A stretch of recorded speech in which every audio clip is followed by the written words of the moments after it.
Good morning, children. Today we will learn the second assignment key of 7th class. 12th dated, that is 7th class second assignment key. What is the lesson? The lesson is Rain and Rivers part 1. Rain and Rivers part 1. So what did we learn in this lesson? What are the basic concepts? How do we get the rainfall? First thing. Second thing is, due to this what are the different phenomena that we face during this particular rainfall, and what are the winds that bring rainfall to our country. These are the three issues that we will be learning in this lesson. So first thing is see, very important thing. What is the first thing is, how do we get rainfall? The highest amount of the rainfall anywhere in the world, not only in India but anywhere in the world, is due to the process of what? Evaporation, because evaporation leads to the formation of the water vapor, and this water vapor condenses to form the clouds. The clouds, when they cool down, they cause the rainfall. So evaporation is the process through which we get the 90% of the rainfall. So that option C, evaporation. And where do the water vapor condense? Water vapor condenses. Condensation means what? The change of the vapor into liquid once again. So where this water vapor, due to the evaporation, the water vapor evaporates and goes into the atmosphere. Where do it settle down? When it changes once again into the water, where does it settle down? Means it condenses on what? That means here the options are given: dust particles, mountains, plants, and option D is all. Actually, water vapor, when it changes into the water droplets, it settles down anywhere. Wherever a surface is found, it settles down there. Hence, the option D, all, mountains, plants and dust particles, that is the right answer. And now the third one is, when it condenses, it almost changes into the water. When all the water forms into a cloud, when the cloud cannot bear this water, it gives off that particular thing in the form of a rainfall. So children, now here there are different forms of the rainfall. Okay, and this downfall of the water, what do we call that as? We call that as a precipitation. So this precipitation also may be of different kinds. What are the various kinds of the precipitation?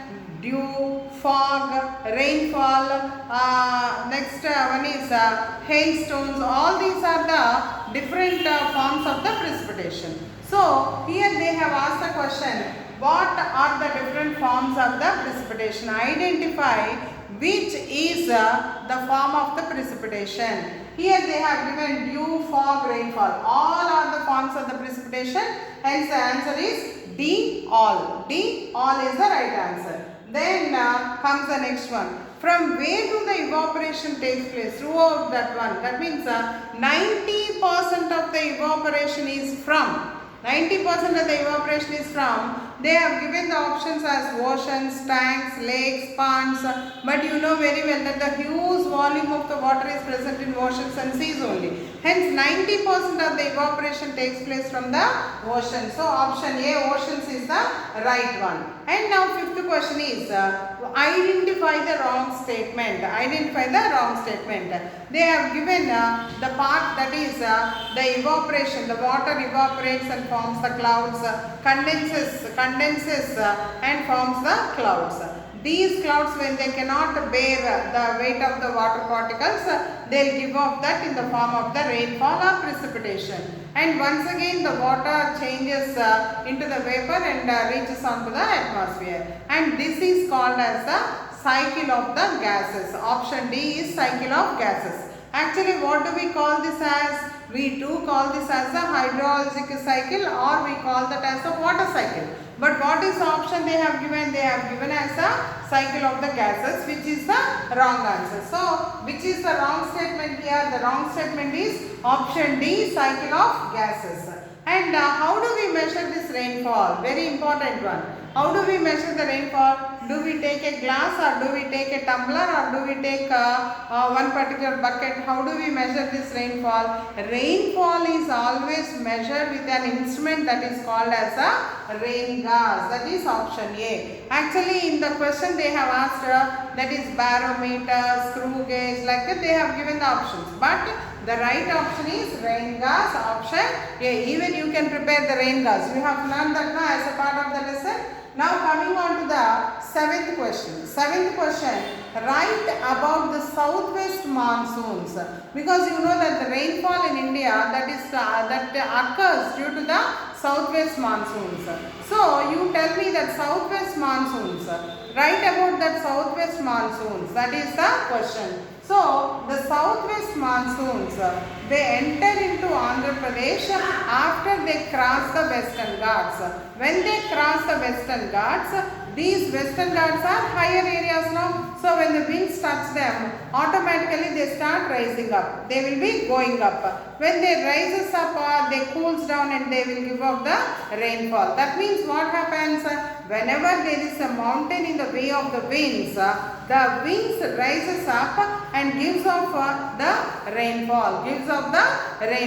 So here also the Western Ghats are in the way of the southwest monsoon. Hence they will give off the rainfall there and they become very dry. When they become very dry, they cross the Western Ghats and they start coming down. As they are coming down, they enter into Chittoor and Kadapa districts of the Rayalaseema district. Chittoor and Kadapa districts of the Rayalaseema region. But what is happening? Because they have given off all the rainfall in the Western Ghats region now. So here they will not have any rainfall, hence that is called as the rain shadow region. So the Chittoor and Kadapa districts, they are the rain shadow regions due to the presence of the Western Ghats. So the southwest monsoons, they don't give highest amount of the rainfall in the Rayalaseema districts. But when they cross the Western Ghats, enters into Telangana, after crossing this Chittoor and Kadapa, they enter into this Telangana regions. Due to the presence of the Eastern Ghats, they will give rainfall to the coastal areas of Andhra Pradesh. Coastal areas will get the rainfall. This is the most important thing. Now coming on to the next one, write about the cyclonic rainfall. Cyclonic rainfall means what? You know very well. During a cyclone, we will be feeling the highest amount of the thunders and the storms. What happens is, the cyclone will develop in any one of the seas or the oceans, like Bay of Bengal. Then the winds from all the directions, they are attracted into the center. When they are attracted into the center, they will turn like a whirl. They will turn like a whirlpool, and that pushes the wind upside. So the wind from here is pushed up with a high speed, and hence the winds they will blow with a very speed onto the coastal areas. Hence coastal areas will get the highest amount of the rainfall, and we call this as a whirling or cyclonic rainfall. See here, this first point is they blow into center from every direction. They blow into the center, and the second one is it causes storms and thunders with the heavy rainfall. These 2 points are very essential for explanation of this cyclonic rainfall. So children, once again I repeat regarding the rains and rivers of part 1, that is evaporation is the main reason for the rainfall, option C, and the condensation takes place in all the mountains, plants, and also the dust particles, and different varieties of precipitation are dew, fog, and rainfall. 90% of the evaporation takes place from the oceans, and the water cycle consists of the evaporation, condensation, and precipitation. Unfortunately, they have given the option D, that is cycle of gases, which is a wrong statement there. And finally, we can measure the rainfall with the help of the rain gas. And now coming on to the other part, that is southwest monsoon in Andhra Pradesh. Southwest monsoon enters into Andhra Pradesh after they cross the Western Ghats. So when the Western Ghats are there, the mountains are there in its way, the winds will rise, they'll give out the rainfall and become dry, then starts coming down. So Western Ghats, after they cross the Western Ghats, they become dry, enters into Chittoor and Kadapa, and because there is no water in that, this particular region is a rain shadow region. And you can see that the next one is cyclonic rainfall. Cyclonic rainfall means here the winds will blow to the center from all the directions, and it pushes the winds up with a high speed, and the winds are blown onto the coastal areas, giving heavy rainfall with the storms and thunders. So children, this is for today. Tomorrow we will meet with one more assignment. Until then, thank you and have a good day.